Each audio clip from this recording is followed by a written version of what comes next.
Manchurian కోసం ముందుగా తాజా పచ్చని క్యాబేజీని తీసుకుందాం. వెంటనే ఒక గ్రేటర్ తీసుకుని దానితో తురుముకోవాలి.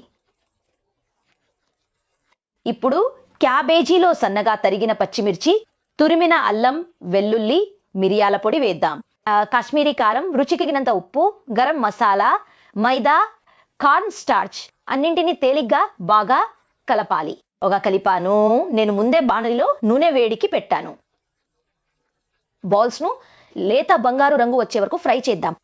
ఇప్పుడు మంచూరియన్ బాల్స్ ను కొంచెం చల్లారనివ్వాలి. మంచూరియన్ బాల్స్ ను మళ్ళీ సూపర్ ఫ్రై చేద్దాం. 10 నుండి 12 సెకండ్లు చాలు. చూడండి, మంచి క్రిస్పీ రంగు వచ్చింది. వెంటనే బాల్స్ ను తీసేయాలి.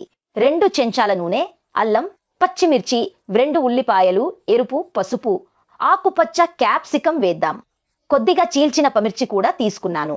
క్యాప్సికం ను కూడా కొంచెం ఏమైనా వేయించుకుందాం. ఇప్పుడు ఇందులో మిరియాల పొడి, కొద్దిగా ఉప్పు, spring onion, greens, red chilli sauce, tomato ketchup, vinegar, 4 చెంచాల నీళ్లు వేస్తున్నాను.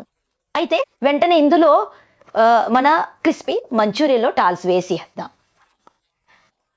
ఈ ఫ్లేమే ఇదిగోండి, రెడీ అయిపోయింది. Cabbage veg Manchurian. పార్టీలో అందరి మెప్పు పొందాలంటే దీన్ని చేయండి.